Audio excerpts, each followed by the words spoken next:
Ethan, I was thinking for this one, it would be fun to do like some would you rather's, some like fun would you rather's, because Okay. I'm really Let's good. hear 'em. I'm really good at them. Okay, so I've all right. Top of my head. Okay. Would you rather walk in on your mom and dad having sex or wear the electropenialator? That's actually a really hard one, I gotta say. It's pretty tough. I think honestly, electropenialator, because then at least there's a chance that we could get rid of all human diseases and That's true. deformities. That's true. Nobody benefits from walking in on your parents having sex.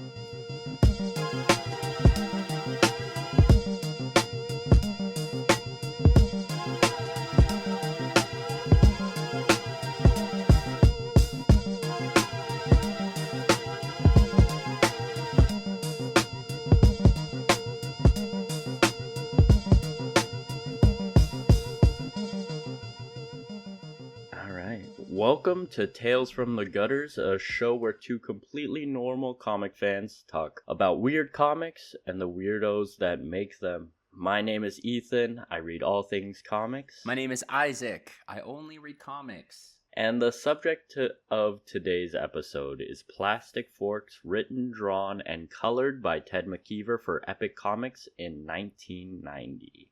Yeah. The So man, why did we the choose myth, the this? legend, but also 99% just a myth at this point. Like kind of a man Exactly. outside of time. This one was actually it was a deep pull for me because I'm surprised I had never heard of Ted McKeever, or if I had read any of his stuff, he never registered to me as a creator. And like we'll talk about later how he did take a step away from comics in 2016, but like looking into him, he is one of those guys of this era of this like old comics, like the late 80s 90s comics guys that were big, and they were like, we'll talk about the art later, but he's super talented, and then they just never really took off. He left and he shut the door after him. Yeah, so what do you have to say about like our man Ted McKeever before we get into Plastic Fork? He writes between the years of 1988 to 2016. So he's very much like a turn of the millennium comic guy. I think without knowing too much about it, it seems that he kind of like embodies some of that like image. Just he's a punk guy. He's a little auteur. He does a couple big comics for DC, and they're all based on German silent films. Like that's like the twist for all of them.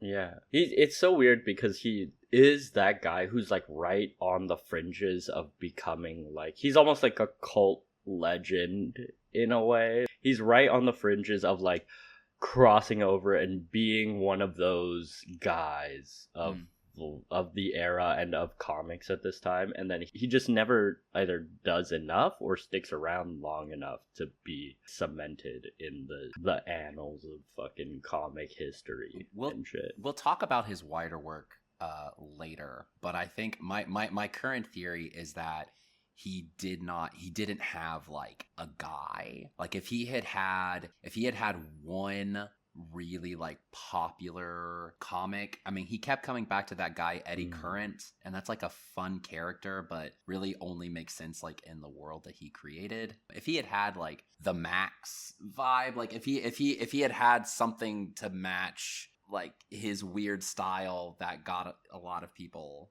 aware of him, I think it could have gone a different direction. But everything's very self-contained. Everything's very much its own story. Yeah, he never had that like iconic breakout Yeah. hit, which is like surprising because like obviously he's super talented and his career did go a lot of places, but he just never had that like one thing that really that you could put his name to that like let him kind of live on. So for my little history spiel this episode, I'm gonna take us all the way back to 1954. So kind of a bad year for comics, not gonna lie. There was a lot of public backlash in the 50s, especially concerning horror comics and the violence and counterculture themes that were going on during this time.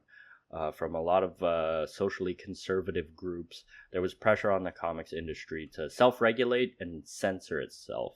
So it's similar to the Hays Code of post-silent film Hollywood, where the industry formed the Comics Magazine Association of America and the Comics Code Authority, which was a code and a set of guidelines for the content of comic books and what could be included in terms of themes and graphic depictions of violence, sex, things like that.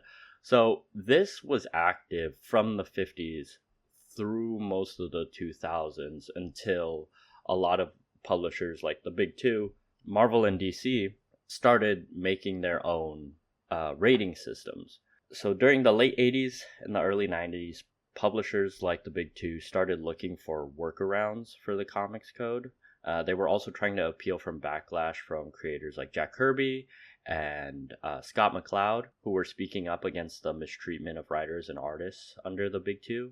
So they started creating these creator-owned imprints, which are like sub-publishing lines under mainstream publishing houses, right? So for DC, it was Vertigo in the 90s. Marvel has Epic in 1982. And then later you get things where the entire publishing company is creator-owned and independent, like Image or Fantagraphics, like we're seeing nowadays. In the late 80s, early 90s, you have what was called like the British invasion of a lot of writers and artists from 2000 AD and like Judge Dredd comics coming over to the States and working in American comics. And a lot of these kind of alternative, we said before, punk rock attitude creators coming in and making creator-owned work. And that's where we find Ted McKeever at Epic Comics in 1990. I do want to say before we move on from the thing that started as all the 1950 horror comics, all of these comics looks like the type of shit that you're still trying to recommend me. like Dude, oh my god, we will. I promise you, one day we're gonna get into some fucking EC horror shit, dude. We're gonna get there.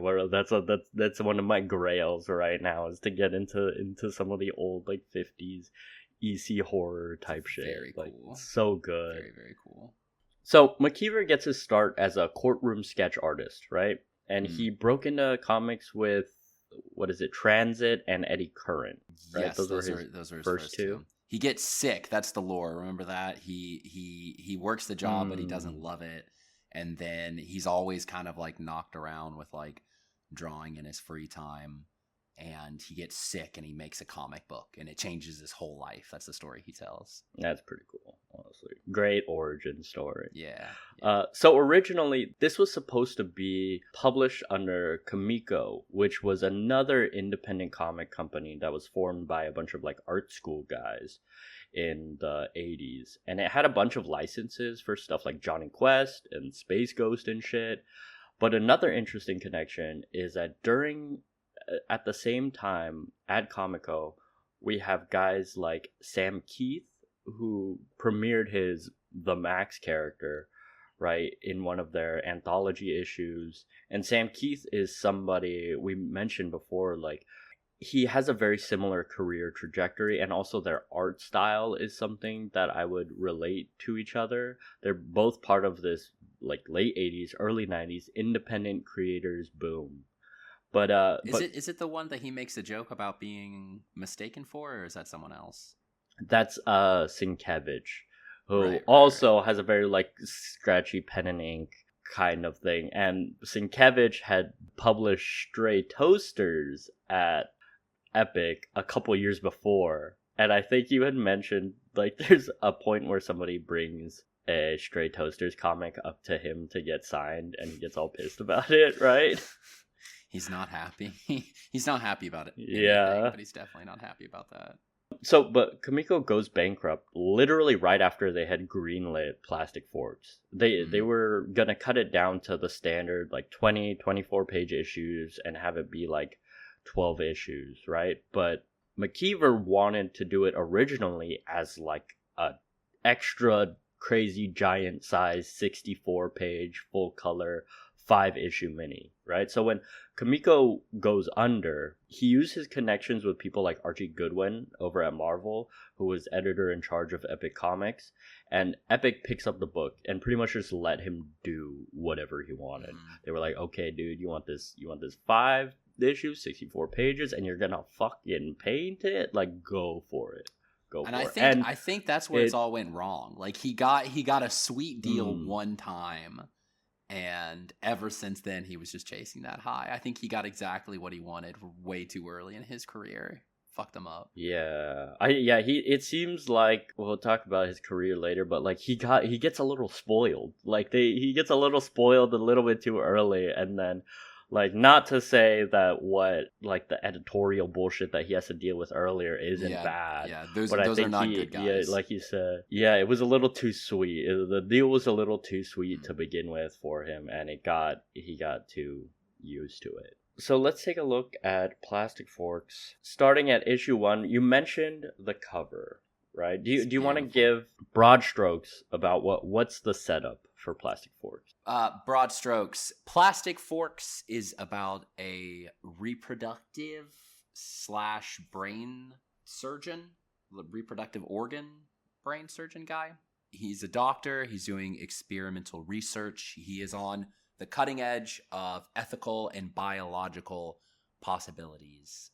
He and his partners have found that the pineal gland... Pineal? God damn it! God damn it! The pineal gland is it's that whole trope about how it's like, you know, your third eye. You see that in movies sometimes. The adrenochrome. Yes. Delicious. In this world, that it has like some of those mystical properties, but it's also tied up with your reproductive organs.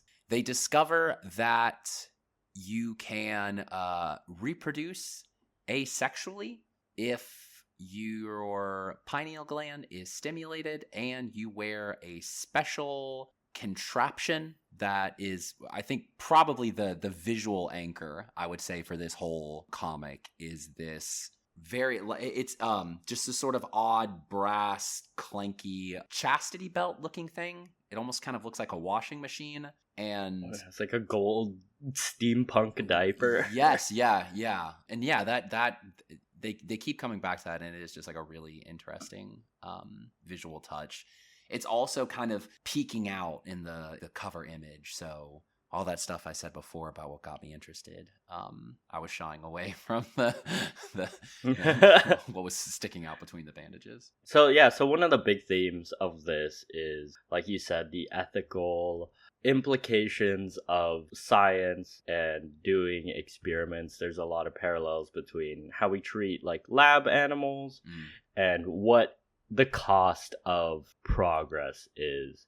And it's funny too, because when this was originally at Comico, Henry Apt, the main character, he was just kind of like an orderly who was named Scully, and he worked at something called the clinic. It was very like amorphous and like not as established. But in a quote, McKeever says that Scully is your typical company man. He does all for the company really without thinking about what he's doing. All of a sudden, he realizes what he's been contributing to threatens the way we see male and the female. And it's interesting because you can see kind of similar themes, right? We'll get into the title, what Plastic Forks means. Yeah. But it's all tied to the whole mad scientist thing. And McKeever talks about how he has this undying fascination with everything from industrial stuff and power plants and factories to the human body, and how it's another form of machine for him, and how he's always been like fascinated by medical books, which you can totally see in this. Yeah. And I think honestly, this is one of the smarter books that he writes. I don't know. I've read a lot of his other works. Anything else he did had this like light of a touch. Everything else, not everything else, but he usually likes to write very on the nose. I think this one, it's working at a couple really cool levels. On one level, it's about like testing on animals. That comes up again and again. And then also I think it's about, you know, science going too far, like just recklessly, you know, doing things for the sake of it without thinking about the human Mm-hmm. cost. Yeah, it's playing around with some themes, and it doesn't hit you over the head with one. It also it kind of bounces between those levels, and in a way that really I think is, like I said, pretty far ahead of most of the stuff that he writes. Yeah, we talked a little bit before too about how eclectic it is, because he has all these like artistic design angles, but he also talks about how he's super influenced by Jules Verne and old 50s B movie shit, and I feel like that comes through.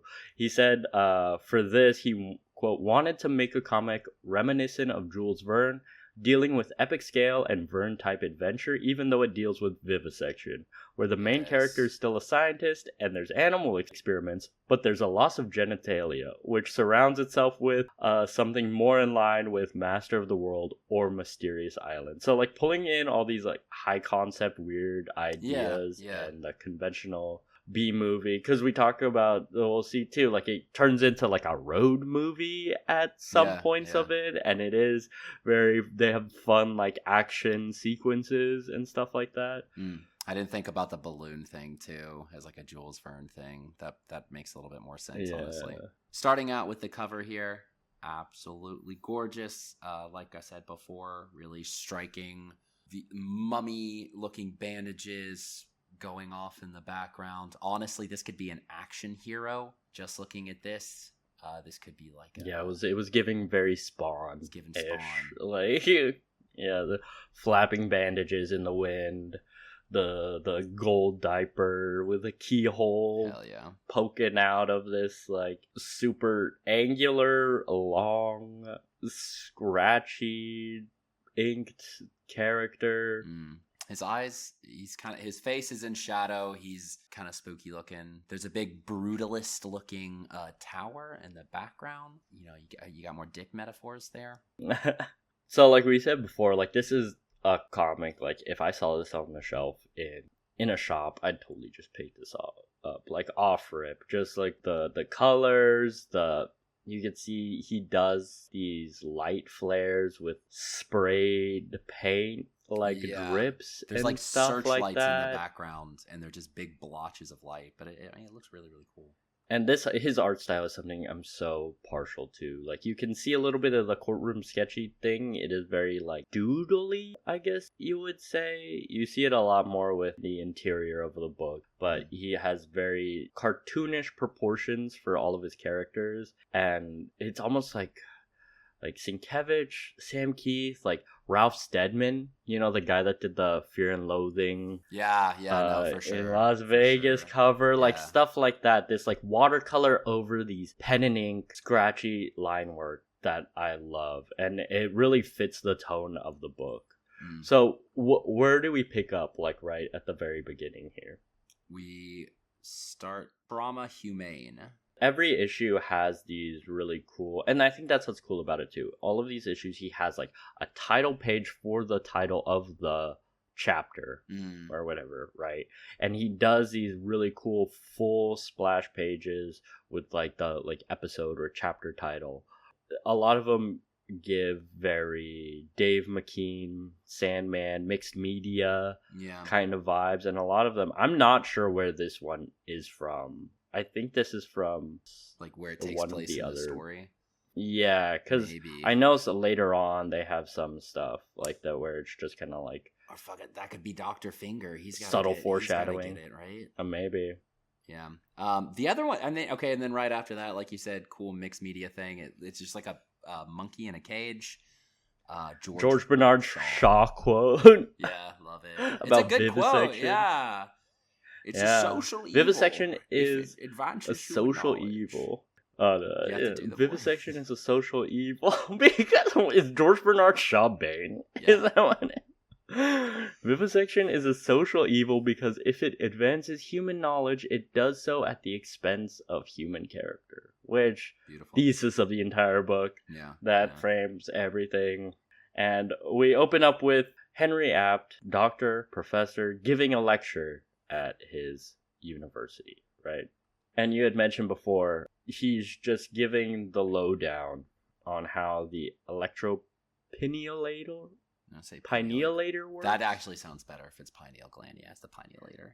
Pinealator, right? And Henry's just this big, lanky, long-headed dude, right? I think one thing to say right here at the beginning is that Ted McKeever does whatever he wants. If I'm writing a comic book, fucking never in a million years would put that big of a paragraph right at the beginning.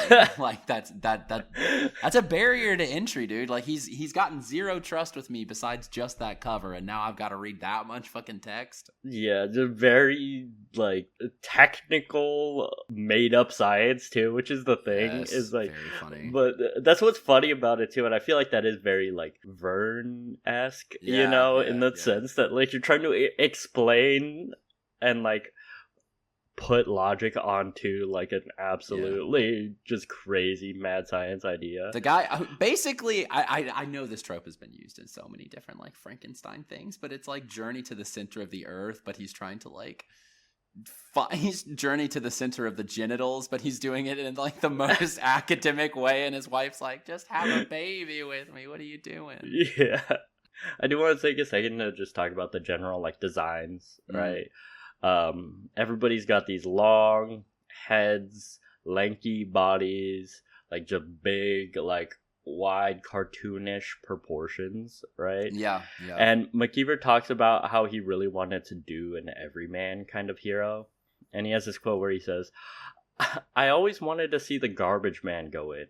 To me, nothing's more boring than to see Arnold Schwarzenegger go into a room filled with guns and fight people. What I'd love to see is someone like Dan Aiello or Don Knotts go into a room with guns, because you don't know what's going to happen. That's why Plastic Forks deals with this kind of character. Crazy. What a pull. Yeah, like, what a wild, but he does. Well, so, let me tell you my fan cast for this. Bro, Dr. Henry Apt, from this period, late 80s, early 90s, fucking a young Tom Hanks, dude. Hell yeah. Tom Hanks, directed by Cronenberg. Hell yeah. I think that would be real. The world wasn't ready. Who would you put? Who would you put in this role? I had American History X Ed Norton. I had him in there. For Cronenberg's sake, I think we should keep Tom Hanks. No one needs to go. No, I wouldn't subject anyone to Ed Norton if I didn't have to. So he gives this lecture, right? And then he's called away quickly by his boss, Dr. Kafirs, who's this like little round-headed. He's the head of this hospital. And he has big red beard, little pinhead, wide-bodied dude. Our first exposure to the skull teeth that Ted likes to draw little skull teeth. Everyone's face looks like a skull a little bit. Like everyone's face is very skull-like, and or they're like very, very fat. Like there's no in between.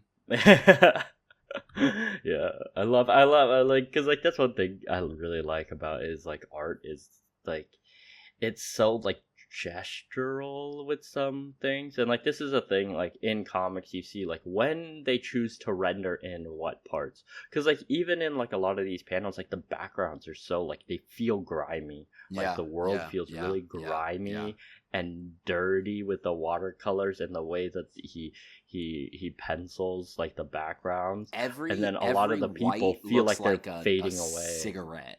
Like one of those like grandma has been smoking in here for 40 years, like walls. Everything's a little everything's just a little brown. Yeah. So Henry is called into the administrator's office, Dr. Kafirs, who has this mysterious black eye, which I have a theory about what it is later on, and we'll get to it. But he finds out that his former partner, Albert Dr. Finger, is dead. His, I guess, colleague and friend? I don't know if you would really call them friend, right? But yeah, they were former partners. And that's the thing too, like the emotion in the like I think McKeever does a really good job in terms of like coloring and stuff like that, where the emotion he conveys in the panels. Like Henry's pissed off like he finds out his partner's dead, and the whole panel goes like red. And we Yeah, see this a yeah. lot too later with like it parallels the violence Yeah, stuff, yeah. some of like the more violent scenes and things. Man, and I don't want to keep shitting on all his other work, but he does not maintain a style in the rest of his comics. I don't know if he's doing it on purpose or what, but like especially in the rest of his career, like he'll draw somebody with a ton of detail. Somebody else is like sort of these like gestural drawings. Like, yeah, you're supposed to do that, like,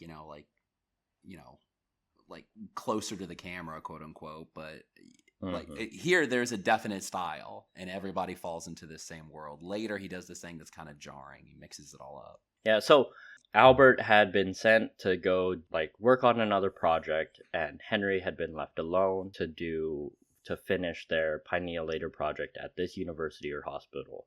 And now he's finding out that Albert Finger had died, right? Like it's implied that it's like kind of a few months. Yeah, like it's like, oh, his friend just like is sent away to do this other experiment or work on this other project. He's left alone, and then now his friend is dead, right? So after this meeting with Dr. Kafir, the administrator, he goes back to his lab, and it triggers this like flashback of them, him and Albert experimenting. Anytime. Not sexually. Well, no. Yeah. Well, yes, but medically sexually. That's sort of the themes that we're examining here. Yes, he starts freaking out anytime someone in this comic mentions Albert, violence, sex, or medicine. Our main character will fall square into a flashback that combines all of them. And as soon as he finds out that Albert is dead, there's in the bottom of that panel a quick 17A. From that panel, we see 17A stitched onto the chest of a monkey. The monkey is in the middle of a horrific experiment. There's like its brain is open, and at the same time, like the genitals like are like there's like a metal tube on it. Everything so far, the watercolors kind of like are a little eerie, but there's nothing unsettling about it necessarily. This is like very graphic. There's some cool, gross stuff here. A little like shaved spot on the monkey's head. The pineal gland is like a little worm-looking thing coming out of the top. Little squiggly organic material just kind of splashed all over the background here.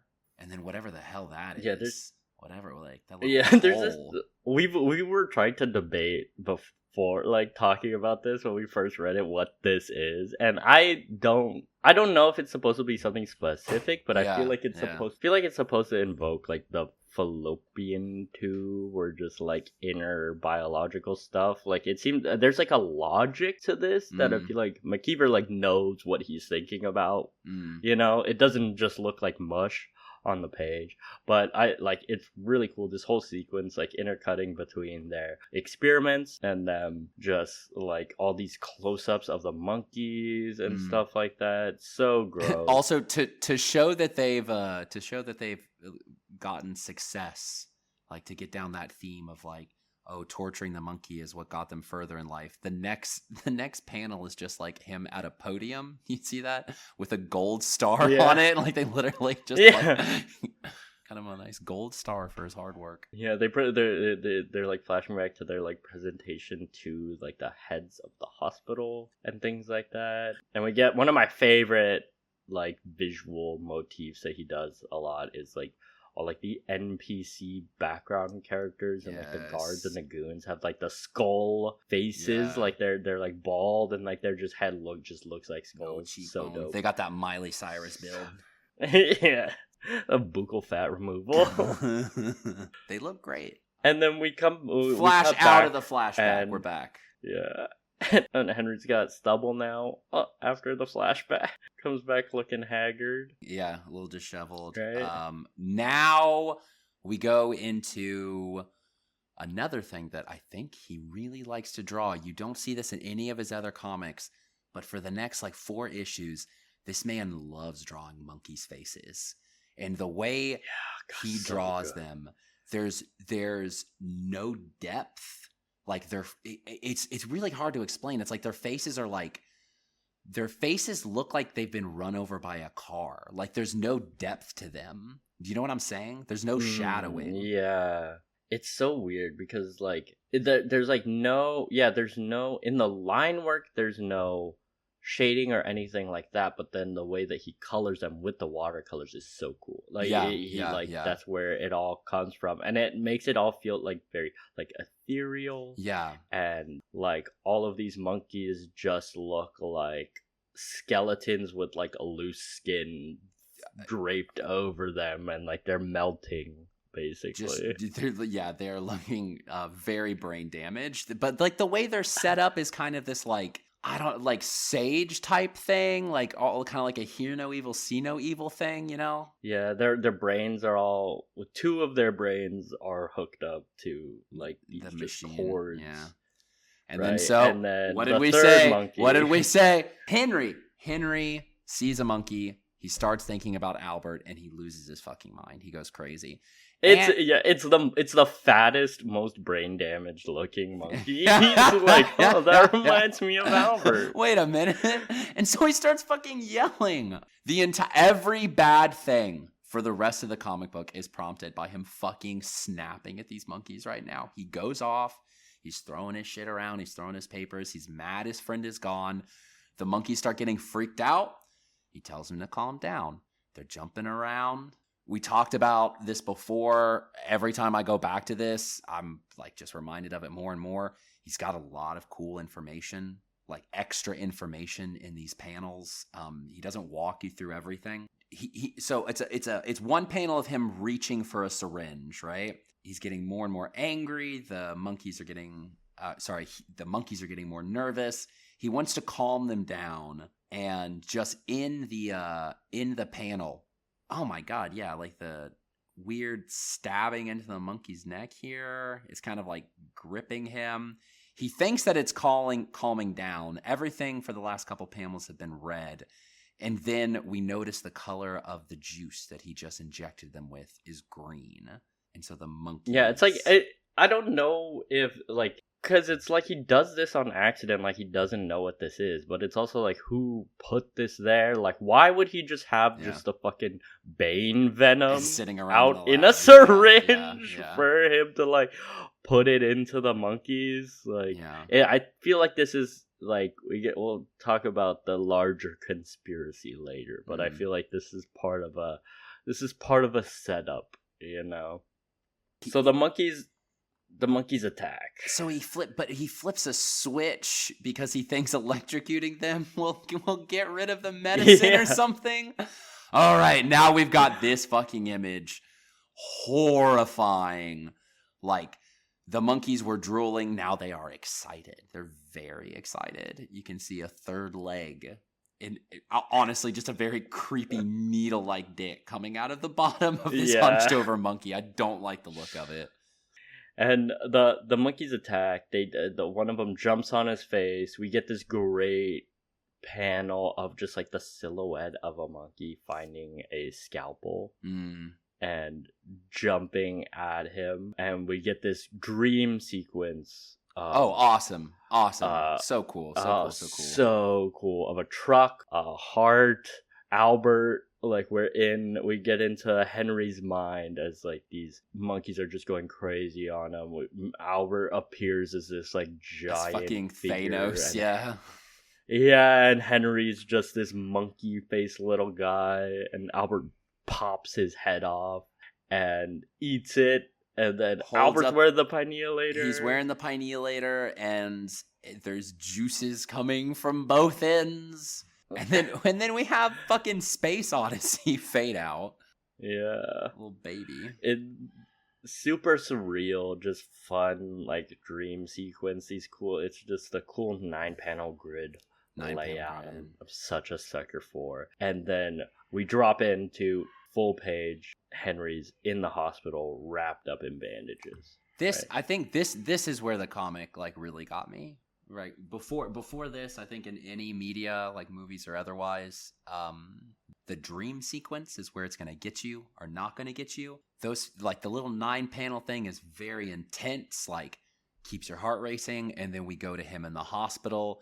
It gets very somber. It gets very slow. Up until this point, we haven't been inside of his head. Henry has just kind of like been speaking to the people around him. Now it's like he's taking journal entries and we're being able to read them. We're immediately put in his brain. It's a montage of his recovery, but also him getting progressively more and more suspicious as the days go by. There's, for example, the first one. First panel, day 1, gray.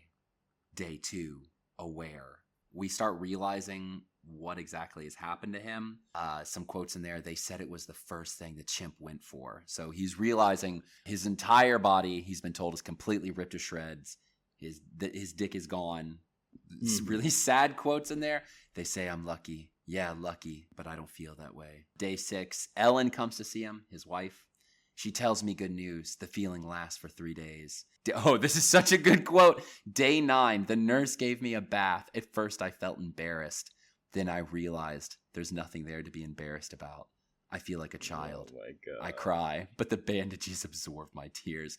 Awesome image of a man with a mummy face with wet spots streaming down the outside of the bandages. So sick.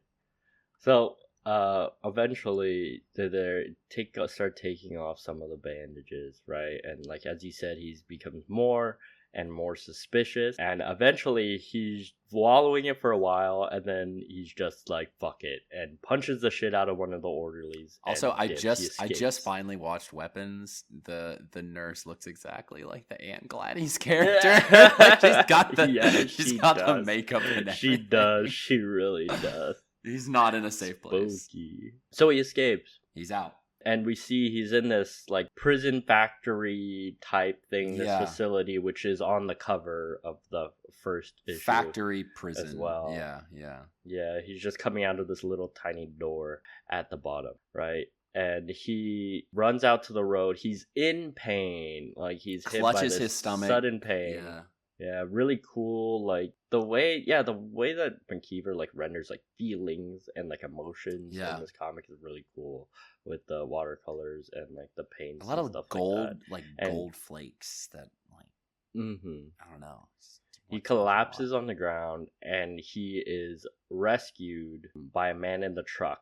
And after when he collapses, we see that he's like the bandages fall off, and we see that he's got the electropinealator, and it looks gnarly. There's like 2 giant tubes that just go straight into his thigh. It looks horrifying. But yeah, and the very last little sequence we get, this truck pulls up. It's like a misty, foggy world's night, smokiest truck. And all of the exhaust kind of forms into this like specter of Albert / the monkey like form that's like following them. It's super cool. Like a really dope first issue. Like it's got a lot of fun stuff in it. Yeah. Also, I didn't even realize this until the second read through. I knew this, but every single page is a painting. Like the lines are hand drawn, and the little like what page number it is, all hand drawn. Like blah blah blah. Every like comic is a work of art, but like literally every page on this is a work of art. It's pretty insane. There's no doubt he lettered this all by hand too. Oh Jesus, and everything. Yeah, Jesus. Like there's no doubt in my mind. Everything is just him straight up doing. And like that's the thing too, is like we were talking about like being spoiled, but like because he had been working on this for a while, and then he just kind of got the blank check to do it how he wanted, 6 times bigger when he wanted, as big as he wanted. But it's so dope. So issue 2 now, Gravity's Angel. The title page we have for this one is a super dope fucking fighter pilot in like fully masked up in the cockpit of a plane. Again, these super bright fucking whites and things like that. So dope. The first issue and definitely the last issue are pretty dark and like kind of like spooky interiors. This middle section is super bright, super bright. It's like a lot of like these crazy beautiful blues. But it's still Ted McKeever, so it's still got that like it's like a black and white horror comic looking thing, but like with just this super cool baby blue in the background. It's really awesome, really awesome. This is the first time we really get to kind of see the outer world of where this is taking place. Like, they never name a town or anything, but the first thing, we're in this like desert mesa type, like it's giving big like Nevada desert vibes, but the tone, his art style, and just like the place, like the setting is giving very like Courage the Cowardly Dog. Very like Courage kind the of Cowardly Dog. These big canyons and stuff like that. We know that we're somewhere probably near the Midwest because for the next couple issues, anytime we see someone from the outside world, they're going to be approximately 9 times the size of our protagonist. We get a really fun like diner scene where when Henry is he gets dropped off at this like truck stop by like the trucker guy, and we get a really fun like diner scene with like all these like random like small town and the dialogue is completely like fine, like again, something that he really loses as he keeps writing. A lot of it's just straight and to the point, like the kind of like weird, fun, small town, gossipy stuff. Everybody out of the corner of their eye looking at Henry, who is at the diner after being saved. Yeah, like that's one thing too. Like with an issue, like 64-page issue, you do get like room for like to breathe in some of these scenes. And so eventually, Henry is like, I gotta get the fuck out of here, and he steals a taxi, and he doesn't understand why the electropenilator has been attached to him. He woke up, the machine is on him, he doesn't know why, and he knows that this is very valuable technology, and someone is trying to use him. The idea is that if you're able to reproduce asexually, we can get rid of like diseases and like deformities and like things like that, right? And like that's kind of like the end goal for this. So Henry steals a cab, and we cut back to the diner where these like men in black looking suit guys are after the man smiles, and it looks like an entire piano butted up against another piano. The way, like, I love it every single time. So those cool, teeth, dude. So good. No eyes, so all dope. Teeth.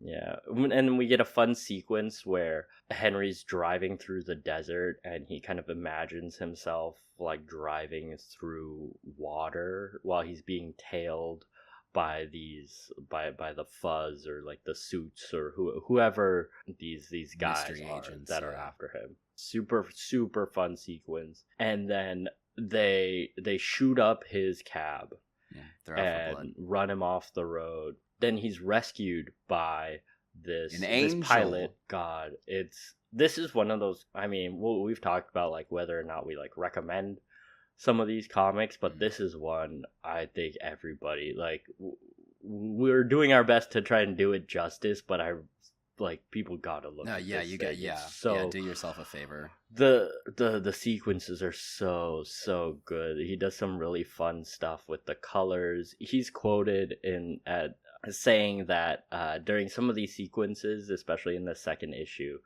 that the oranges that he was using here, he can recall how it felt making this because of the pains he went through to get the right colors, and what the printer, when they went to publish this and print it, had his palette, like, as they named this shade of orange Ted McKeever orange because they'd never seen it before, which it speaks to his like he has a very mad scientist bent to his philosophy about like art and like creating comics and stuff like that. This sequence specifically, most of the time it's black and white.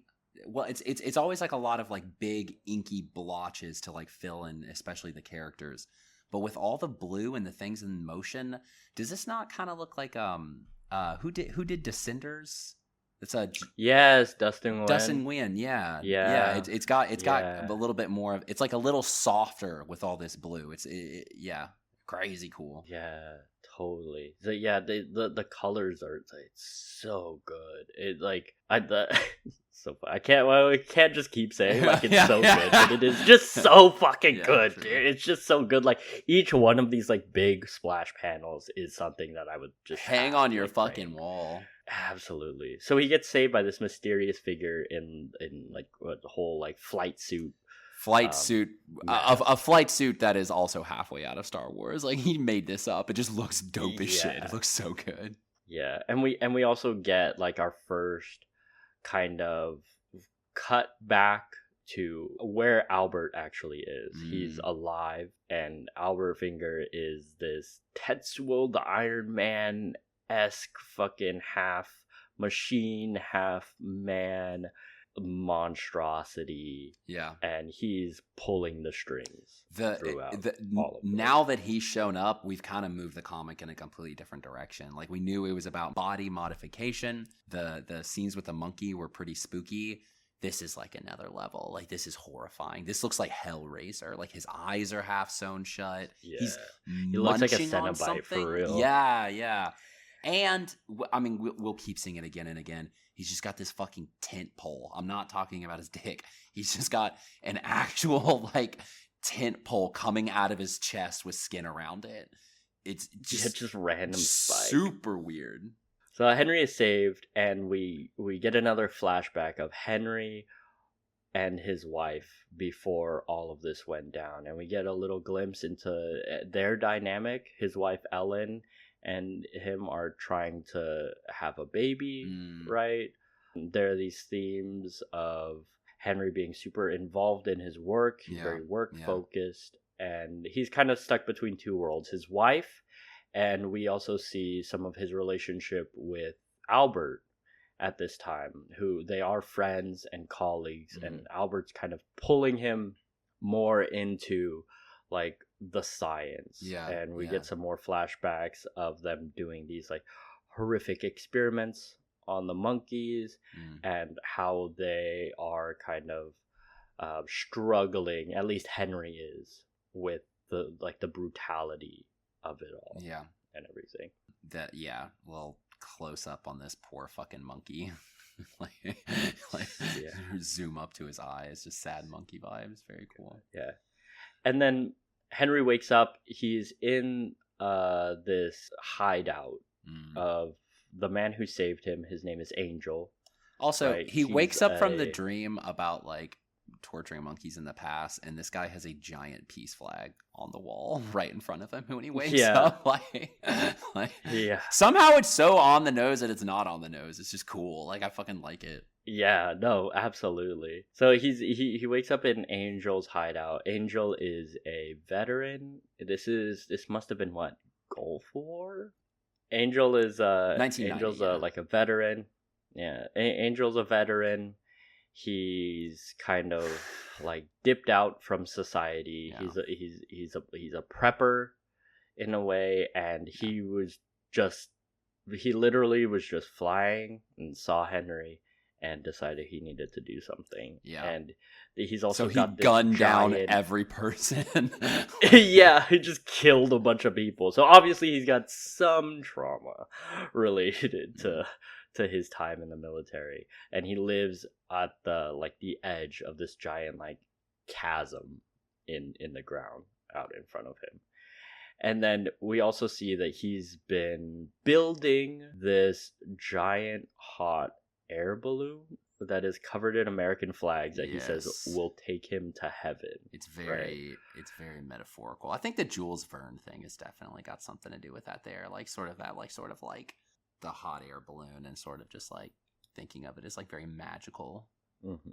So this second issue is very much just a lot of them talking, and the flashbacks to Henry and his wife, and we just get to know Angel a little bit. And they finally, the way this issue ends is Henry and Angel go to try and find Henry's wife at their house, and they find that the house has been burned down. Yeah. This man's just ready to go. He's ready. He's like, hey, I'm a man who needs a mission, so he's here to back up Henry now. Yeah, absolutely. Yeah, Angel's just like a ride or die from like the hell very, yeah, from like, just literally like, on he's site, been dude. looking for a reason to just fucking shoot a bunch of people. Lucky. So issue 3 opens with How do we say? Is very French scene. Issue 3 titled Ritual Bride. The title page of this is a woman pregnant, nude except for leather gloves and like a gimp mask, and she's got the electropinealator on the front of her, and which has like a tube coming out. Also, like the blanket is like made of water. It looks dope as shit. like God damn it. Why is it so? Yeah, it's like I feel so wrong, like looking at this, but it looks so good too at the same time. Like it's a really good, great page, and Angel and Henry go back to their place, and Angel shows Henry that he has been working on some other project, some other weapon. Because they know they're going. How the hell? How does he know that the doctor's still alive? How did he get that information?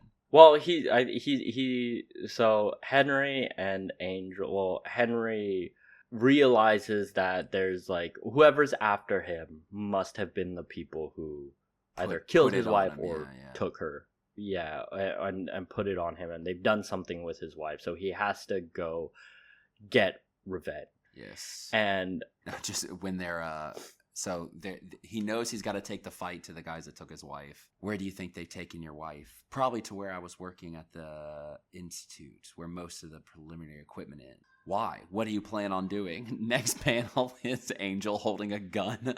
You have your line of work, Doc, and I've got mine. Hell yeah. And that's something too we'll see a little bit more once like the action picks up. We do have a lot of these really fun like action movie kind of cheesy like sequences that are really fun. And so Angel's been working on these weapons. He has his own little stash of things, and he's got this grenade launcher. Like, what is this? Like, how does this work? He's been working on it for a long time. Something I started a few years ago. Thought I could make a thermonuclear weapon from discarded warheads. Jesus Christ. The way that he talks about, like, genitals is, like, the same way this guy's talking about the gun. Like, by the end of the sentence, you just go, oh, okay, that thing exists in this world. Like, it gets you there, you know? Yeah. Henry decides that he thinks that he hooks this up to the electropinealator. Like he's like, I can combine these two things. Yeah, he can hook it up to the dick cannon. And what did you call it? Chekhov's cock gun or something like that. Yeah. So there's like this connection between like the pinealator's function in the sexual reproductive force and the connection to like a nuclear shit. The cock can save, but it can also kill. You know. Also, one thing we were talking about before, the whole idea where it's working. The story is talking about like people are disposable, people are plastic forks. We'll get to that, right? The monkeys are disposable, medical science, right?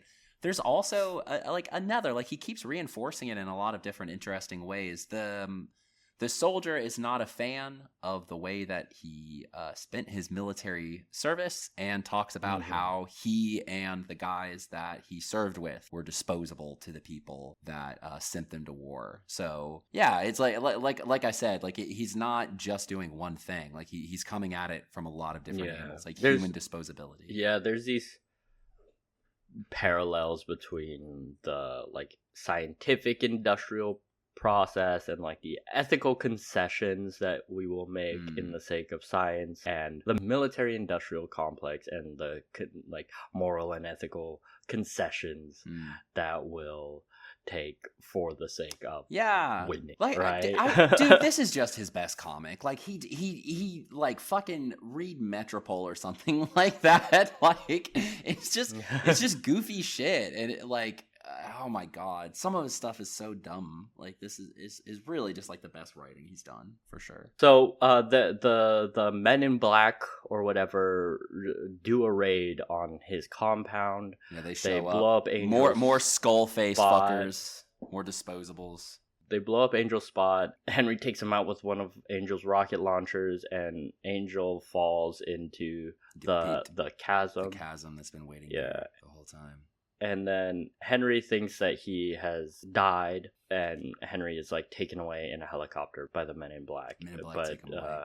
But Angel has survived. He crawls out of the chasm, and then we cut to Mount Christian Hospital. This is where Albert had been sent to go do his other experiment, or that's what they told Henry, at least. Yeah. So they had sent Albert to go work on a new project at Mount Christian, and this is where Henry is taken. He's led into a room, more like a Honestly, cage, I mean, look at that, right? dude. That's like 5 pages of just him entering the hospital. Yeah. It's like that's what they do. Like again, like with these long issues, you do get time to breathe and like build suspense and build like a mood in all of these. He's also like what he's got settings. going on is like the interior is halfway like self-storage unit and halfway like BDSM torture lab. Like he's got all that space to like do fun stuff, and he fucking executes every time. It's really cool. Absolutely. Just the whole like fucking mad weird science shit is so fun to look at. And then he's like he goes through intake with this like other like equally mad scientist looking fucking guy. Yeah, they're very like we talk about how he's into like the German, what is it, expressionism, Dr. Caligari and all that. Like I feel like the scientists are very like out of that. Like they're very like almost B movie, but still kind of got that like spookiness to them. Yeah, absolutely. And then we cut back to the Angel prepping, like he's prepping to go save Henry.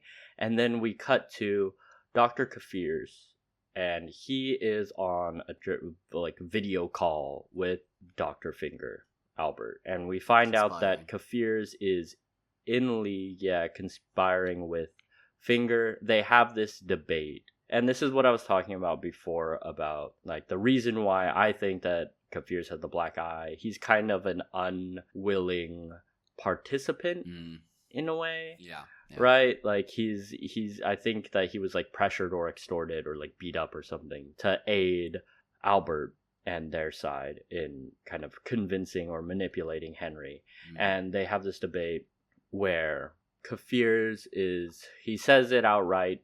They do the he says the thing part where Kafir says, doesn't human life mean anything to you? And Dr. Finger says, they're disposable like plastic forks. So that's, again, like we said before, the main theme of this is human lives are disposable. And McKeever has said that like the meaning of plastic forks as a title is that those are the ultimate disposable thing.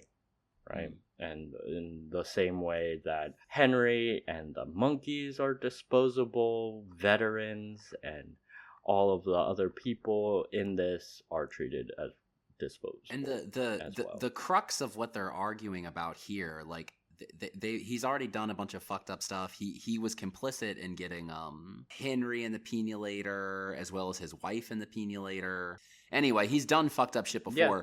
What they're arguing about now is that they want to put the penulator on the Henry's pregnant wife's baby as soon as it's born. So like the stakes have been raised from like oh, they're gonna hunt down Henry to like mutilation of an infant child. Like it is like a really weird spooky stake to be throwing in there. Yeah.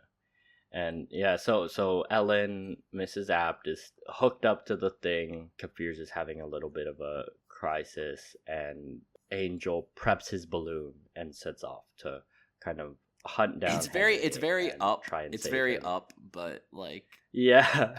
even better, I would say. Oh, and he's got his stupid map. That's so funny. So going into issue 4, Sedation Run.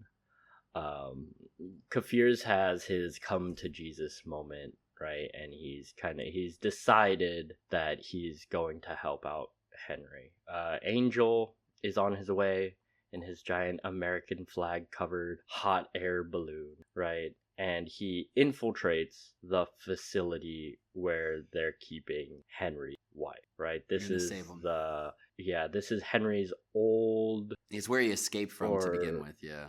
This is where Henry escaped from the. Yo, what are these the eye shots? What's prison even going? Is he just factory. crying in those 3 panels there? Yeah, we get a really So cool crazy. close up of Kafir's like eyes as he's like debating on like what he's gonna do.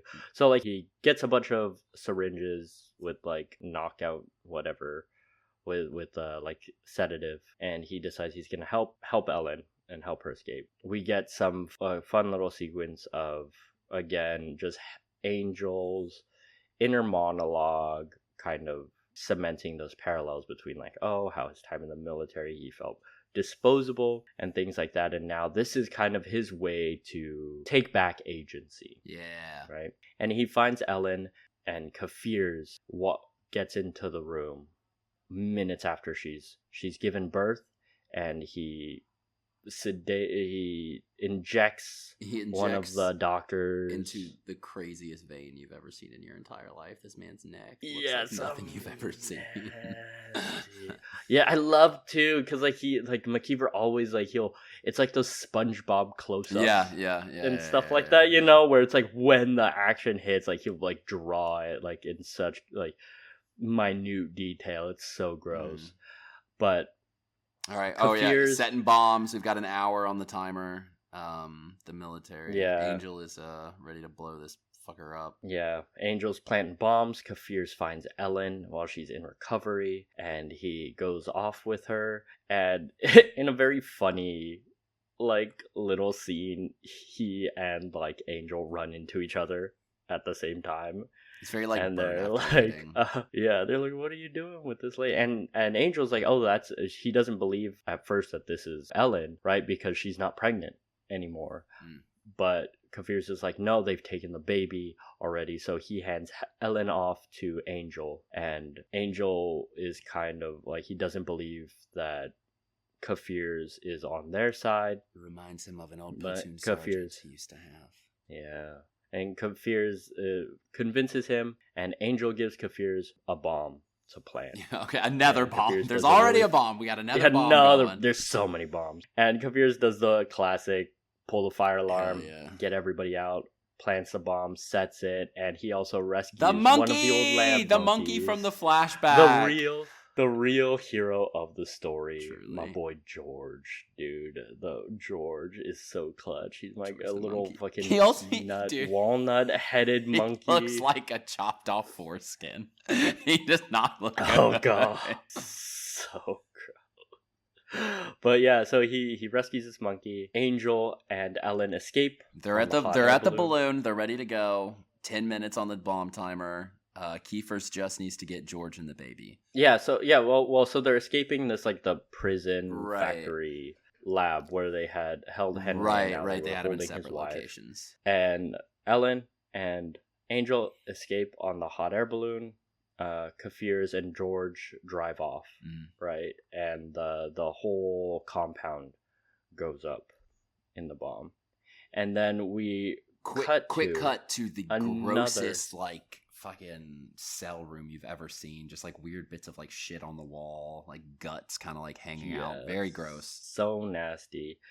And this is Mount Christian Hospital. Yeah, this is lab number 2. Right. This is the second lab where Albert had been sent, and where it turns out he's been doing experiments on the people at the hospital. There's this really grotesque Resident Evil-y woman with the pinealator on. I think it's a dude. That's one of the guys from the hooks. beginning.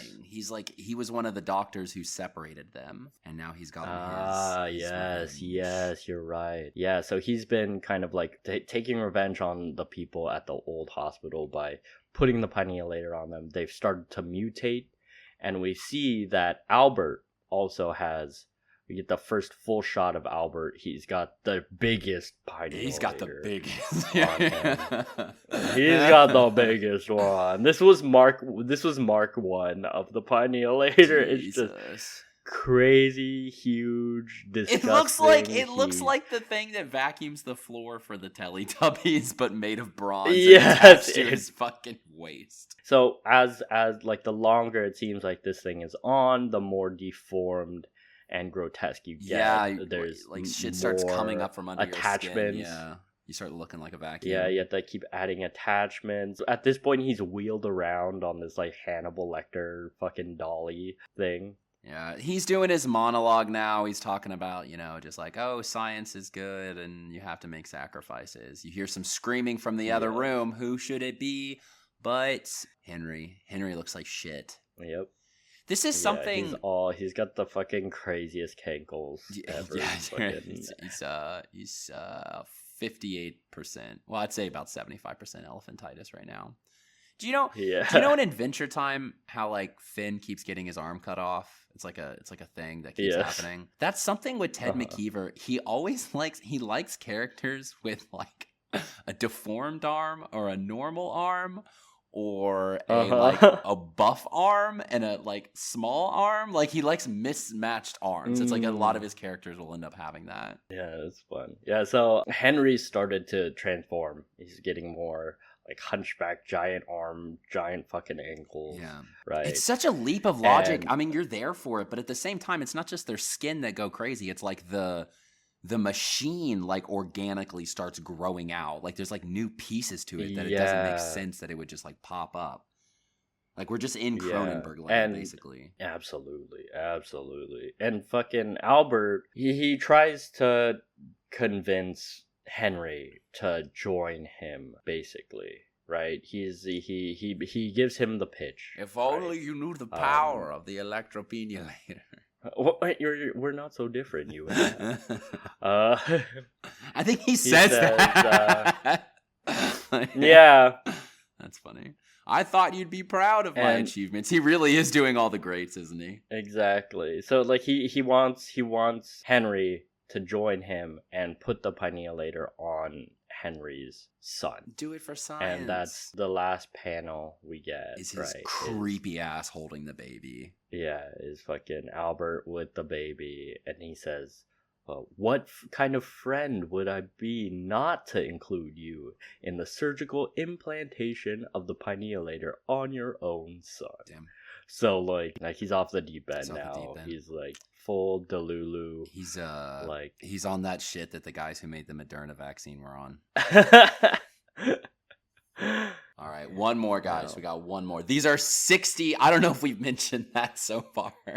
Each one of these issues is 60 fucking pages. Like, this is a graphic novel. Like it's a full story beginning to end. I mean, putting them all together, 60 pages, it's like 300 something pages for the entire thing, which is crazy. So the last issue, a really fun cover. It's just all black with the little plastic fork logo right in the middle. Just a little plastic fork. And the title page, Absolution. Right? A man biologically considered is the most formidable of all the beasts of prey, and indeed the only one that preys systematically on its own species. William James was an American philosopher and psychologist, considered to be one of the leading thinkers of the late 19th century. Well, doesn't sound like anyone I should be listening to in the 21st century. So, Kafirs pulls up again. I love the henchman. Oh yeah, this is heads. You're in good company for this last one. There's a lot of fucking henchmen in this last one. Yes, I love the fucking henchmen. So good. Kafirs pulls up, and this is where Kafirs kind of breaks bad too. Yeah, he had been very hestant to like people, hurt anybody really, right? He was just kind of sedating them. Now he's got a gun. Blows his And fucking he brains blows off, away yeah. the fucking guard. Great. Another one of those like all red paint Very cool. panels. So it's like, I think just So good. like he gets confronted when he's trying to save the woman. Angel was like, "You're just like them." So it's like in the process of like trying to stop the violence, the institutional violence that being done to others, like he gets radicalized. Like he becomes like more violent in order to meet the threat. Exactly. And that's another one of the big themes in this too, like you're saying about like the violence and like institutions of power and like having to take on violent means to fight the violent institutions, that whole thing, which we don't support here on this Kafir's podcast. So we get Kafir's and Angel simultaneously. Kafir's is going in through the front. Yeah. Angel's on like doing the aerial assault. Hell yeah. From the top. He's dropping into the roof. Kafir's is infiltrating the hospital. And there's just random surgeries happening all over the place now. Like we get these shots of like the hot air balloon descends, and then we get a shot of like another person with a penulator on looking absolutely fucked up. Yeah, so like these experiments have been going on like for a while now. Like it's all just coming to a head now that Henry's like involved and now that he's found out what is happening. So Henry he has a little back and forth with Albert, and he's led away by some guards, and he finally, kind of in a parallel sequence to the monkeys freaking out, like he starts to see and again where McKeever uses these like visual motifs, like the skulls of the henchmen like kind of morph into the monkey faces. Yeah, he's getting a flashback to those like first panels. Freaks out. Yeah, it's also just completely like totally washed out here. Like he keeps like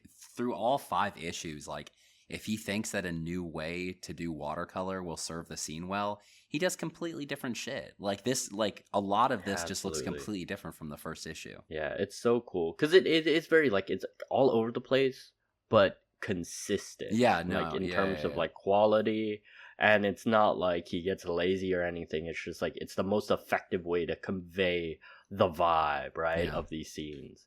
And so Henry goes crazy. He starts fucking taking out the guards with his chains, his like giant ass fucking arm, right? Pure muscle. And he escapes and runs off. What the hell even is that? And then we get... Oh, okay, wait. I couldn't tell what it was, but that's actually just the doctor. Yeah, it's like, just what fucking the Albert. Fuck is that? Disgusting. Right. And then so Albert finds out that Henry escapes and that Kafir's has like infiltrated. Yeah, he sees him on the right. TV. And Kafir sends George, which is so funny too, because it's like he sends George to go find Henry, like George would know where George he's looking like cuter where by he the second, is. dude. He just wanted to give him a chance to feel useful. Look how much it meant to him. Yeah, he's just, don't worry, bro, I got this, and just like walks off and just like into the hallways, and we get the sequence of Henry. He's talking to himself. He's really just like going crazy. This is and I really think this fun is, sequence. It's one of those things in a movie where the hero is about to die, like they've been shot and they have like their flashback thing and they like get the last bit of energy, you know. Mm-hmm. He's reckoning with the implications of his invention, right? This is a really cool sequence of these like hallucinations of faces of people that would be affected by his experiments. Yeah. Right? He has this like mental face off with like the ghost of modern science, right? Yeah. And wearing the machine, he gets back to this a lot of times in his other work.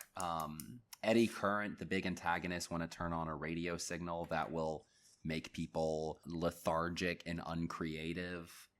In this world, putting on this like thing will have the same effect on you. I don't know if he's trying to get at some weird gender philosophy there. It's not overt, so I'm like just assuming that he's not even thinking that hard about it. But there is something weird about like, oh, if you like do something to the genitals, like you'll just be like a more passive person. I don't think he's making an like. I think he's kind of like getting over into what do you call it, like castration or something like that, but it's like a mental castration. I don't think he's completely thought it out, so it's hard to comment on, honestly. Yeah. And so Henry has has this like mini breakdown episode, and then he's like, fuck it, I'm gonna save my son. Like he's like, I'm gonna stop feeling sorry for himself, basically, and just fucking nut up even though he has none, and go. Or too many, it's unclear. Yes.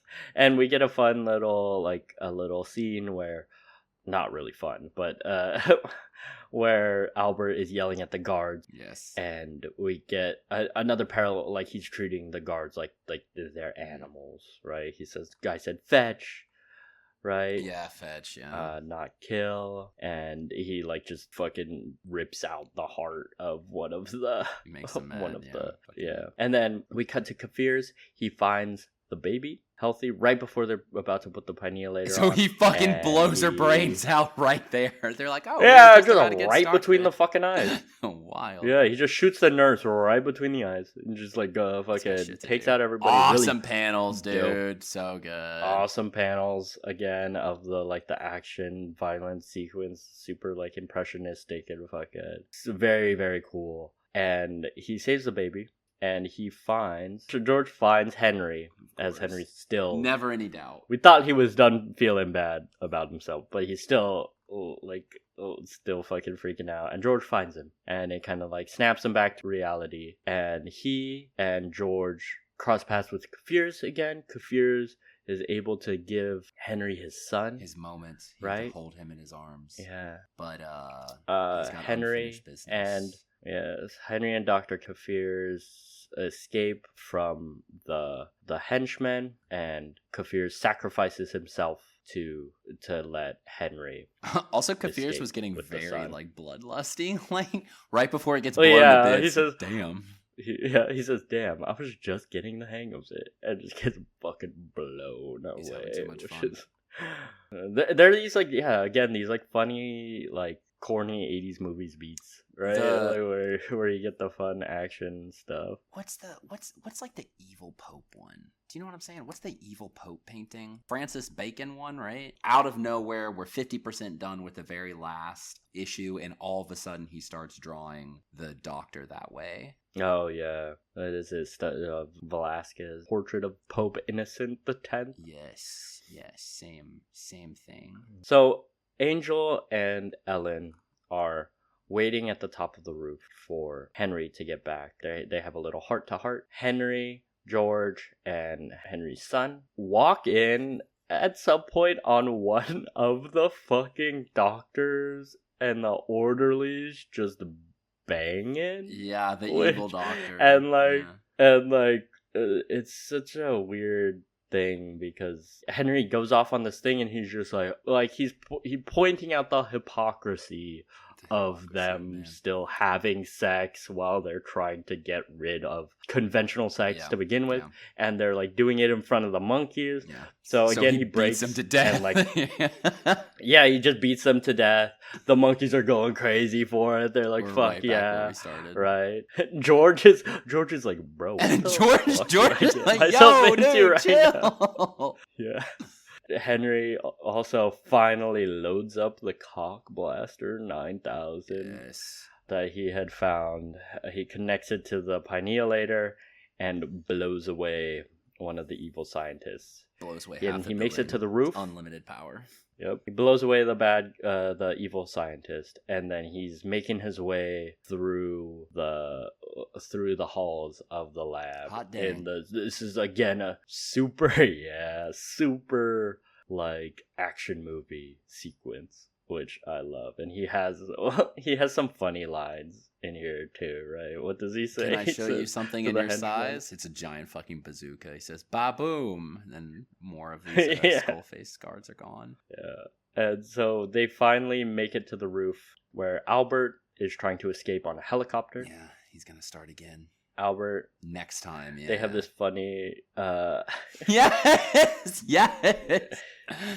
Henry says, "Hey, you fat piece of shit." He went from a You text didn't block even the say size of a fucking, goodbye. like, the size of a fucking, like, I don't know, an entire page, and then by the end of the comment, Yeah. just, hey, you fat piece of shit. Yeah, and I love it. Like the way this is drawn too. It's like this black and white standoff, very like 2009 AMV villain edit.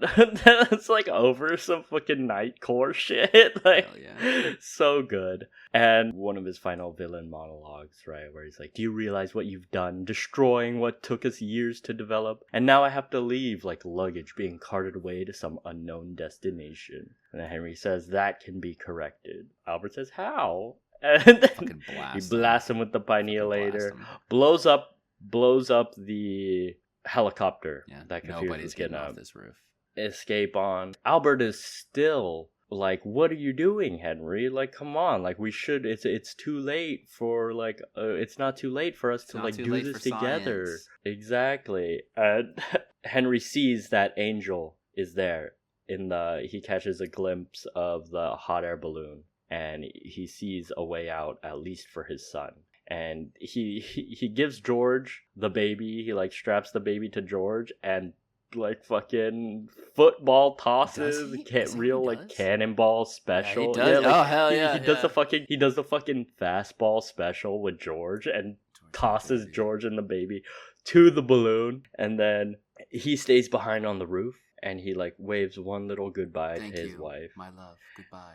And then now, Yeah, this is very and- movie. How utterly pathetic. Weeping like a lovesick child. Savoring every last minute. And Henry says, "You just don't get it, do you?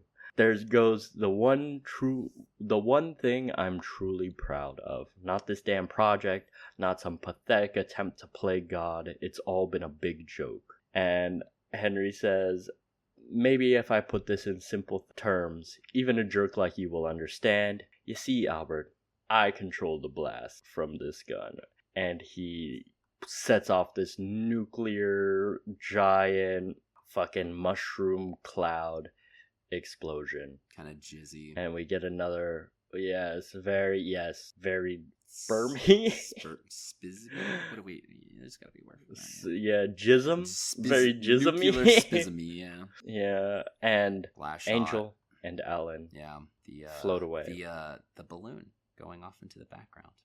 And you said too, in some of Ted McKeever's other stuff, he likes to do the like hero dies at the end. Yeah, he does. right? He does like his heroes to die at the end. Eddie Current, in that series, he's obsessed with this comic book hero called the Amazing Broccoli. The Amazing Broccoli got canceled, but Eddie interprets that as him dying to save the world. So he has the same philosophy for himself. So that's something that he always goes back to. see. The hero has to die. But yeah, like overall, I think this really fun story. The art is definitely what carries it for sure, but the metaphors and stuff are cool. And I liked the tone of the like B movie action stuff and this really grotesque body horror aspect, and it's tied together really well with the art. Yeah. And overall, like, do you have any other general thoughts about like just Plastic Forks in general? Just that it's insane that he did this like this fucking early in his career, man. I mean, like the writing is like really good. He's like bouncing around with a whole lot of themes, but it also I don't feel like it's too lost. Like it is about like science and how like in front of science like people can be disposable. But then I mean just it's working on a whole bunch of different layers. It does body horror really great. It does like the jokes pretty good. It just like it checks like every fucking box that it sets out to do. I think it's like it's just really incredible. He did this early in his career. Yeah. You know, I feel like in general too, like the tone of it worked well because it doesn't. He's tackling these big themes and stuff, but it doesn't feel too preachy yeah. or pretentious. Like it's weird enough that it doesn't feel like he's like talking down to Yeah, anybody. He's it's just how kind of it's like how a comic he book just has a should bunch of be. stuff. Yeah, it should be like fun. Exactly. Yeah. I think in the like if there was an era in history where you would have like what did Beethoven have? You have like a wealthy patron, like if he could have had a wealthy patron to like just let him do these fucking every page is a painting thing for the rest of his life, I think the world would be a better place for it. Absolutely. Yeah, so do you want to talk a little bit about his later career? Because I didn't read any of his other stuff, and I'm curious because you said that he stopped, he really really quit the industry in 2016. It's a hard right? cut in 2016. At the same time that he releases an autobiographical comic novel, that he gives a bunch of interviews that say that he's gonna leave forever. He said he's walking away. Before that, he does some really really good stuff. There's a couple brushes with the big comic heroes. He does like a really fun Batman for what is that? What's the Batman like one shots? Yeah, wasn't it? Didn't you say it was like Nosferatu? No, sorry, no. What's the what's the one shot line of Batman? Do you know? Oh, Legends of the Dark Knight, the anthology kind of one. Yeah, his Legends of the Dark Knight is really good. I think there's another one that he's done that I never read that people really really like. But he did do this trilogy: Superman's Metropolis, Batman, Nosferatu, Wonder Woman, the Blue Amazon. These are all heavily influenced and kind of working in the lore of like old German, or what are they? Expressionistic? Yeah, like the German expressionism stuff. Like you could totally see that in his like, especially you mentioned Dr. Caligari before. Like a lot of like the backgrounds, even like the way character designs are, you could see his influence in that way. It's those kind of backdrops, but he also is just like a weird guy, and he wants to make them apply to canyons, and he's got the like artistic ability to back it up. Very very cool. He keeps writing comic books. He makes a bit of a combined universe that takes Eddie Curran and a couple of his other characters from different comics that he's written. That ends up being Metropole, right, is actually pretty soon after Plastic Forks. A lot of people write like that, but 1992 is the follow-up to Metropole AD. That closes up his combined universe, and that coincides with the new management at Epic Comics, which is is that DC, right? Epic Comics is DC? Epic Comics was under Marvel. Okay, sorry. And then doesn't he do stuff for Vertigo under? Yeah, he does industrial gothic junk culture. I think he just draws for that one. And maybe his combined universe goes on. But no, he gets very frustrated around the beginning of the 1990s. And yeah, as things go on, his work does get like a lot more navel gazy. Not like really my cup of tea anymore. Just like I kind of stopped enjoying them, except for maybe the German expressionism stuff. There's one last fun one he does in 2012 called Mondo, which is about a factory worker at a chicken killing place that accidentally gets injected with the growth hormones and is now just like disproportionately strong. It's that one's just good fun. Immediately after that, in 2013, he does something called Miniature Jesus, which is just kind of like an allegorical look at like it must be his own life. like substance abuse, and that one is not very easy to get through. Looks pretty fun, but hard to get through. By the time 2016 comes around, it's not just navel gazing. It's just he's literally like writing about himself and his career in comics. For someone, who's really, that's really Pencilhead, right? Yeah, that's Pencilhead. If you're into comic culture and who some of these people who he's barely changing the names of, it's kind of an interesting read. It's like a look at the world of comics. Not everyone, but just like a very niche cast of characters from that world at that time that he just happened to know. So it'll focus on people just given the fact that he had a lot of interactions with them. So it's an interesting snapshot from just like the most misanthropic fucking person you could imagine, like making his way through that world. I love one of my favorite things you showed me was the shit that he did, like his caricature of Dan DiDio, because like as like a comic book person in this like era who's like followed a lot of the drama and like industry shakeups, everybody kind of fucking hates Dan DiDio, like for what he had done to DC for like a really long time. And from what it sounds like in interviews, McKeever just was not having any of it with the editorial oversight, because he was working under like somebody like Karen Berger, who's like a legend over at Vertigo, DC's creator-owned imprint, right? And he had all these really good relationships with people like Mike Carlin, who was the editor-in-chief before Dan DiDio, and with people like Archie Goodwin over at Marvel. And he talks a lot about like he's always giving flowers in his interviews where he's talking about like all of these like great breaks that he got from these people. And like we were saying before, I think he was just a little bit spoiled, and like not even in a bad way, but where it's like he saw how good it could be to work in comics, and when that was kind of taken away from him, he just got very frustrated. And the characters that he likes, even with what we just read, like he likes writing people who do not put up with other people's bullshit.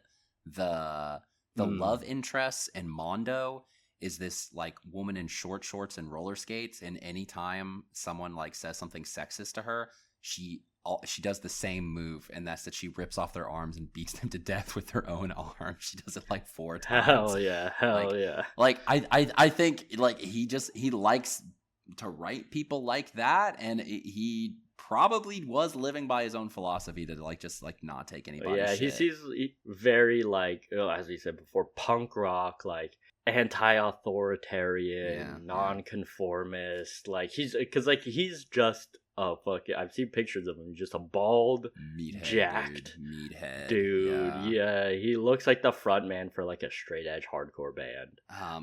Which he honestly seems like he'd be either really cool or very annoying to like have a beer with. Like, oh yeah, I mean go either way. That's what it all comes down to, is like, what would a beer be like with him? Because I mean, we've talked about him so much, and like there's just not enough interviews that I've seen that you can make that like pivotal call. Is he like a normal dude who's cool for getting out of a tough situation, or is he just like kind of just like more sensitive than a person needs to be? Like you really just have no idea, because he deleted himself off the face of the planet after 2016. There's a couple years of him still putting out like just random art on his Instagram and posting on his blog a little bit.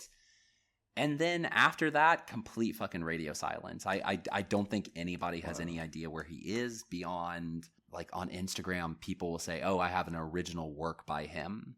So he's just kind of like selling his art and stuff still, and that kind of thing, but like not really doing any. Or maybe it's old like art, comic stuff. He was moving. He was moving into wanting to just sell like prints of his characters right when he quit. But he doesn't advertise for it at all. So maybe he's like found a way that he doesn't have to advertise, and there's just enough people interested in his circles. I have no idea. It's interesting too, because like he is a very like he's an interesting character as like a case study for this like era and this industry, because he was in it like with people like Karen Berger and fucking at Vertigo, and like working and at Epic, like getting stuff done, and as part of this like this alt era of comics where we were starting to get like you start getting stuff like Sandman, and you start getting stuff like Grant Morrison, Animal Man, and stuff like Sam Keith. You get the Image guys coming up, and a lot of these guys, it seems like, from what you've told me about like stuff like Pencilhead, McKeever has less of a reverence for the superhero or mainstream stuff. Yeah. Like he likes to live in his world of creator-owned things, and where I guess a lot of other people in his like class or cohort of creators at this time did a little bit of both more. Yeah. And he was kind of more just wanting to do what he wanted to do, which is like, I mean, struggle, props to him for, yeah, that's the thing, is like a lot of people, it seemed like he looked at it very binary. Yeah. You know, as like, it's either me doing my shit or I'm working for them. And at a certain point, he was just like, well, I'm just not going to do any of it. Whereas a lot of these dudes that have like had more longevity in the industry, it seems like they're like not necessarily compromise more, but they are willing to be more flexible in terms of where they're gonna like put their artistic effort into for stuff like that. Yeah. Or if you see it as compromise, then you're already like, you've already done something to yourself, right? Like, and regardless, but yeah, you just gotta live with yourself. You could speak to this better than I could, but like, I feel like if he had maybe hung on, do you think the world is better or worse for people like him these days? Like my juvenile understanding would be that there's more options. Like he could like self-fund a little bit easier now, right? If he wanted to be that guy. Yeah. Like that's the thing. It's so weird that he kind of dipped out when he did, because we're already in like the era of like doing Kickstarters, and there's so many opportunities to do things independently. And I mean, like that's the thing, he did Pencilhead for Image already. Like it's not like he wasn't familiar with doing independent comics and like doing shit himself. I think it was just I feel like you just kind of get old, and like you just get kind of tired of like having to like grind so hard for stuff. And it seems like Pencilhead was like his swan song to like say fuck you to everybody and like burn his bridges kind of. Yeah. And like that's the thing, I respect him for like his artistic integrity or whatever too, but it's also one of those things where like, I mean, I've never had the kind of chances that he's had in his life in like if I was like a comic book guy, you know, if I was a creator, like I'd be very envious of the chances that he did get. And now for him to just kind of be like, now as a fan to see him just be like, well, fuck all of this, it's just like, damn bro, like you could have just, I want more. I want more of your shit. Like what? I think he's the comic world's George Carlin, and you know, that's really good to have out in the world, but also like you can't spend your whole life like inside George Carlin's brain. Like exactly. Like he did just kind of, it seems like he did kind of just fizzle out and settle into just being a very grumpy old man of comics, you know. Hey man, like, you know, and odds are he's probably still ready to bitch about this to anyone who will ask. But you know what I'm always saying, dude? People can change. Just because he used to be a piece of shit doesn't mean he's still a piece of shit. People can change. Exactly. It's like Dan DiDio's out. Dan DiDio's out. He what the hell? He should have just danced on that grave.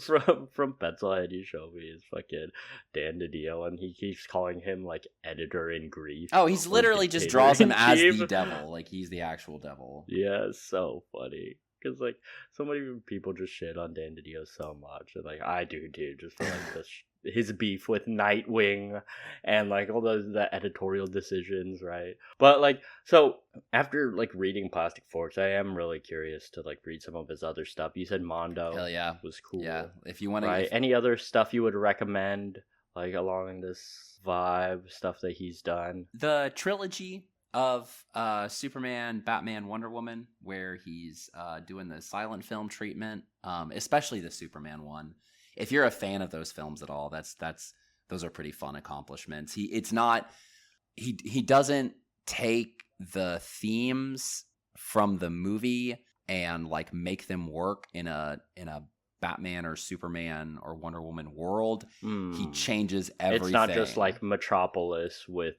a DC skin on it or something like that. Yeah, Jimmy Olsen is like a personal assistant to the mayor of the Metropolis, who becomes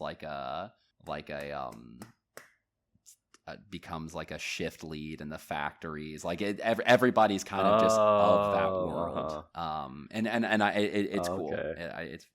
It's got more in common with the films than it actually does with the stories of the characters that we usually think about. I think it's a ton of fun, but mostly just fucking Raimondo. It's a good time. Cool. Yeah, I do want to check that out. Well, I would say like in terms of recommendations, like if you like his like scratchy pen and ink watercolor stuff, obviously he would hate the comparison, but Sienkiewicz again, his Sienkiewicz's like Demon Bear is goated. And Stray Toasters is really cool too. All of Sienkiewicz's like art is like awesome. Like I love Sienkiewicz. He's one of the best to have ever done it.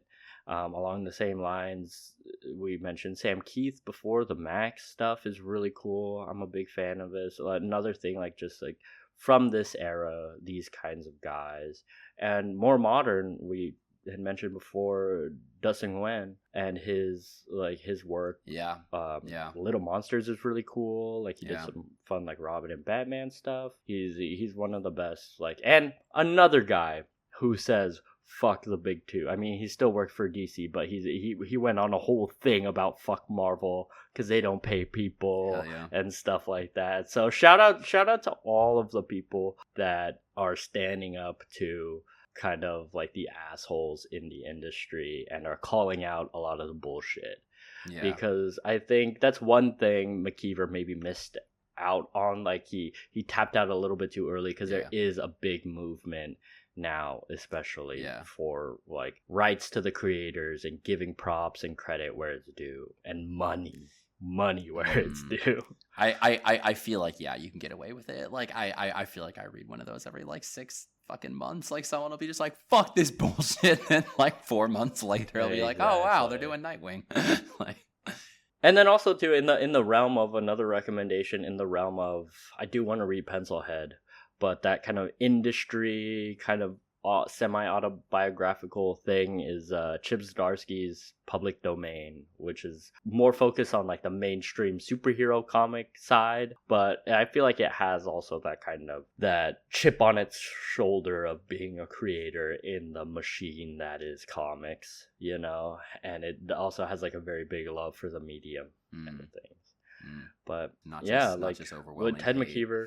Yeah, for real. Ted McKeever, man, like really an auteur, right? Great artist, and I'm sorry that I didn't know about him until now. Like I feel I'm ashamed and embarrassed that he was not already on my radar. So like that's one thing with this podcast too, is that we're gives us an excuse to like dive in on stuff that we maybe haven't read before or didn't know about until now. Slipping and like through give the cracks flowers to the creators. Yep, slipping through the cracks. So with that, I think that wraps up our episode on Ted McKeever and Plastic Forks. Yeah, here we go. God damn it.